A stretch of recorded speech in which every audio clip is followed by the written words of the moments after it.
Вячеслав, вот смотрел много ваших интервью, читал, и люди в основном спрашивают вас о каких-то серьезных вещах, то есть как быть лидером, как преуспеть в бизнесе, как сделать то-то и это, но не уделяют никогда внимания или уделяют, но очень мало одной из ваших основных фишек — это чувство юмора. Вот, на мой взгляд, я был на ваших тренингах, и, на мой взгляд, чувство юмора вам присуще и отличное. Вот вы как считаете, почему у нас так это происходит, почему на этот немаловажный аспект уделяет так мало внимания в нашей стране и в принципе? Может быть, потому что чувство юмора – это как бы не серьезная штука, а нужно не серьезные вещи делать, а серьезными вещами заниматься. С другой стороны, чувство юмора – это потрясающий аргумент. Ну, не чувство юмора, точнее, а шутка довольно часто это потрясающий аргумент. Когда можно перевести в шутку, это будет гораздо более доходчиво, чем, допустим, объяснять с помощью серьезных аргументов. И тут есть еще нюанс. В состоянии эмоционального возбуждения человек воспринимает и запоминает лучше. Но это вот во время ваших тренингов. Я имею в виду непосредственно в бизнесе. То есть в основном приходишь в какие-то организации, руководители все хмурые, такие ходят, серьезно, у них думают, там, деньги, прибыль и все остальное. То есть и вот этой разрядки нет. Это культурная традиция. В нашем бизнесе, у нас бизнес дело суровое, серьезное, и все должны ходить с хмурым выражением лица. Если вы пойдете в офисы международных компаний, вы довольно часто услышите смех, улыбки, шутки, подколы и так далее. Это другая культурная традиция, другое понимание бизнеса, другое отношение к ним.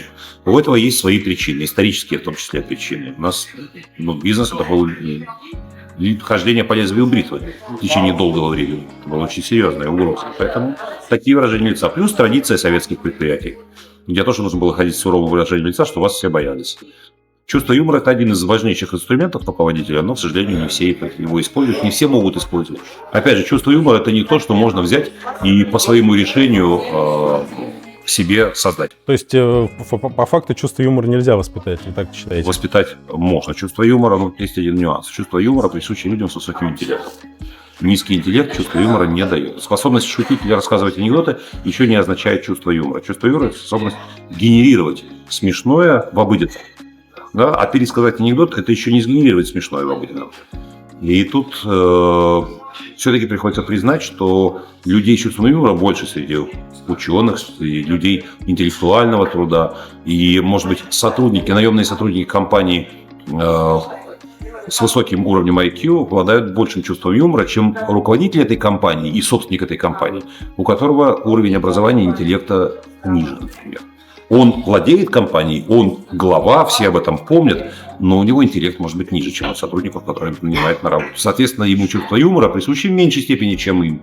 Ну, или хотя бы потенциал этого чувства юмора. Вот в одном из ваших интервью вы сказали, что больше, как сказать, импровизируете и рады к тому, когда у вас получается импровизация, шутки, но вы их заготавливаете, да? Вот вообще, как вы в себе развивали эти навыки шутить на ваших мастер-классах? Вспомним, что я прожил жизнь большей частью в Одессе. Это город, где вообще люди разговаривают шутками. Они ссорятся шутками. Это Фима, ешь кефир, чтоб ты сдох, тебе же надо поправляться.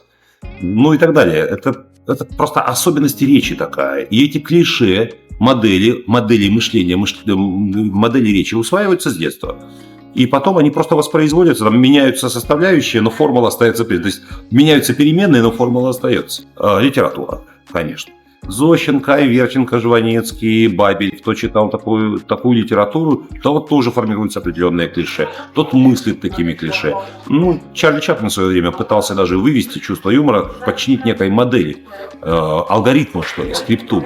И такое тоже возможно. Вот вы привели уже несколько примеров. То есть людям сейчас с кого брать пример? Если телевизор включить, то там либо аншлаг, либо комедии. Вот на кого им равняться вообще? То есть вы уже несколько привели людей. Может быть, на телевидении у нас есть какие-то такие люди. Может быть, есть, опять же, к литературе. Из тех, кого вы еще не привели, на кого еще можно равняться вот в этом? Дмитрий Устинов, мой коллега, проводит тренинг креативности и остроумия в речи, где уделяет большое внимание остроумию, может быть, не столько чувству юмора, чувства, sense of humor, а вот именно остроумию, способности речь облекать в такие формы.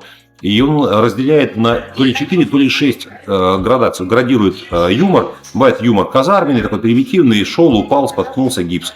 И есть юмор настолько тонкий, что это даже не смешно. Вот он ставит на самую верхнюю ступень Жванецкого. Он говорит, что это самый высокий уровень юмора, при котором люди сидят и сидят даже не смеются, выходят с задумчивым выражением лица и говорят: боже мой, какой юморист, да, какой юмор. А это не юмор, это уже высший уровень философии, да, как он формулирует. И вот между этими крайностями есть определенная градация. На кого вы ориентируетесь, от того и воспринимаете модели. Comedy Club он ставит на 3-4 уровень, ну, в зависимости от, собственно, от артиста. 3-4 уровень, это неплохо, да? КВН где-то там 4-5 уровень. Он всех юмористов может расставить. Да? И Петросяну найти свое место, не хочется обижать знаменитого человека, но, скажем, он его не ставит совсем на один уровень с Жванецким. И понятное дело, что отчасти юморист, он отвечает на запрос предполагаемой аудитории в зале, и предполагаемая аудитория выбирает того юмориста, чьи юмор и смешно. Человек, который придет на Петросяна, не пойдет на Жванецкого, который придет на Жванецкого, не пойдет на Петросяна. Ну, вот не знаю, как на Стаса Михайлова или Земфиру пойдут разные люди, но какое-то пересечение возможно все-таки. Да, или там, не знаю, на Хворостовского и Стаса Михайлова, может быть, при всей их похожести, их образах. Тем не менее, вот есть эта разница, которая отсечет аудиторию. Точно так же и здесь. Ну, да, Жванецкий, окей, но не всякому по зубам, некоторым скучно читать, не смешно, говорят. Вот смешнее, вот такое. Ну, окей, каждый выбирает по себе. От вас личный совет лидерам компании, руководителям компании, сотрудникам компании, как применить вот чувство юмора для бизнеса? Ну, первый совет – это последние слова барона Мюнхгаузена перед тем, как его посадили на ядро и отправили в Пальму. Он сказал: улыбайтесь, улыбайтесь. Все глупости делаются с умным выражением лица, серьезным выражением лица. Вот глупости делаются с серьезным выражением лица. Улыбайтесь. Не бойтесь, что смех без причины – признак дурачины. Не бойтесь, что человека улыбающегося и шутящего могут воспринять как дурачка. Не бойтесь этого. Смешными боятся быть как раз дураки.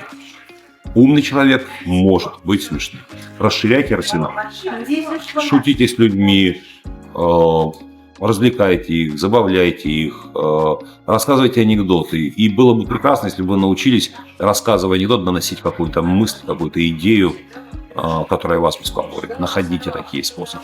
Хорошо, ну и давайте составим топ-5 пользы от юмора в бизнесе, то есть применение непосредственно, да, практического. Сможем? Сможем? Давайте. Да, я знаю. Пятый. Значит, это помогает разрядить обстановку, помогает снять напряжение. Юмор – это канализация агрессии. Это способ снять вот накопившийся негатив. Раз. Второе. С помощью притчи, шутки, анекдота, забавной истории, происшедшей с вами, можно донести мысль, которая впечатается в память гораздо лучше, чем если она будет просто произнесена. Какую-то идею нужно донести. Дальше. Юмор – это способ, не знаю, юмор – это способ.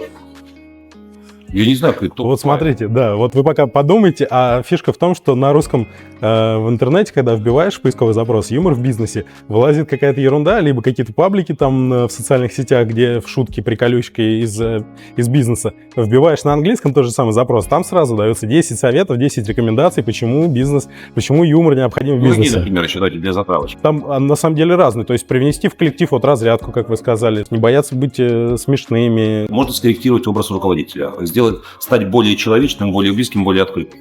Когда человек шутит, это делает его более понятным, более открытым, более близким. Это, кстати, важная вещь. У нас очень часто дистанция власти. Это есть такое понятие дистанция власти.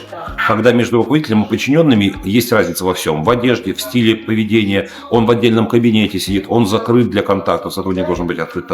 Дистанция власти. Это сокращает дистанцию власти, что позволяет, в ряде случаев, это позволяет повысить эффективность в бизнесе. Юмор – это источник, шутка, когда человек смеется, у него серотонин, эндогенные морфины идут в кровь, то есть у него улучшается общее состояние, общий тонус, общее настроение, энергии становится больше. Вот вам четвертая причина. Ну и пятая причина – это позволяет взглянуть по-другому на ситуацию. Юмор – обшутить ситуацию, оборжать, обшутить себя, свою ошибку, свою проблему. Порой это подсказка, как поступить иначе. Возможность увидеть с другой стороны. Да, это самое большое умение, уметь посмотреть на себя с ироничной точки зрения. Ну и последний вопрос тогда вам на засыпочку. Смешное что-нибудь самое из вашего жизненного опыта такое? Я знаю, что много всего было, и вы это периодически рассказываете. Такой, самый вот один из случаев каких-то смешных во время, может, вашей работы. Самый, может быть, я не вспомню, но меня сейчас беспокоит ситуация, которая произошла чуть больше суток год назад, когда я с женой пришел в ресторан, спешили, я открыл меню, смотрел это меню, и я увидел, что приблизился человек. Я увидел джинсы, это был твой ресторан, где такой casual. Я понял, что пришел официант, и я открыл было рот, чтобы заказать ему. Он сказал: а можно ваш автограф? И протянул какой-то листок бумаги. Я вздохнул и подписал бумагу. Он говорит: я очень рад вас увидеть, потому что я очень много смотрел вашего видео. Я думаю, блин, а нам нужно очень быстро поесть. Я говорю: да, спасибо. Я говорю: а что меня раньше не видели? Я здесь завсегдатай. Я говорю: ну, наверное, дело в том, что вы обслуживаете первый этаж, а мы пришли на второй сейчас. И поднимаю глаза, чтобы сделать заказ, а человек, и вижу спину. Я думаю, ну, нормально, нам нужно быстро проверить. Жена смотрит на меня вот такими глазами. Я говорю: что ты смотришь? Она говорит: ты что с человеком так разговариваешь? Я говорю: а что такое? Что с человеком? Я говорю: пусть обслуживает быстрее. Говорит: ты думаешь, это официант? Это посетитель ресторана подошел познакомиться, автограф, хотел тебе какие-то слова сказать, а ты на него так наехал, что он, видишь, с недоумением ушел. Я говорю: о боже, как это было? И тут приходит человек и говорит: да, здравствуйте, я буду вашим официантом, что вы будете заказывать. Человек совершенно в другой одежде, и я понимаю, как я ошибся. И, знаете, я говорю: я сейчас приду, я руки помою. И я пошел его искать по ресторану, чтобы извиниться за этот конфуз, но не нашел его уже больше. След его простыл. Ну вот у нас есть отличная возможность. Я с этим конфузом живу больше суток. Идиотская ситуация, и он мог подумать: боже мой, а на сцене такой открытый, такой веселый, а я подошел, сидит в очках, угрюмый, отшил меня. Вот правда говорят, что люди на сцене и в жизни совершенно. Звездная болезнь, все дела, да. Да, звездная болезнь дал мне понять, что я им, значит, не угоден и так далее. Вот такая получилась ситуация. Не знаю, смешная ли она. Не Ну, знаю, так или иначе, для вас смешная, да, и вы ее оценили. Спасибо вам большое, Радислав. Улыбайтесь и еще раз улыбайтесь.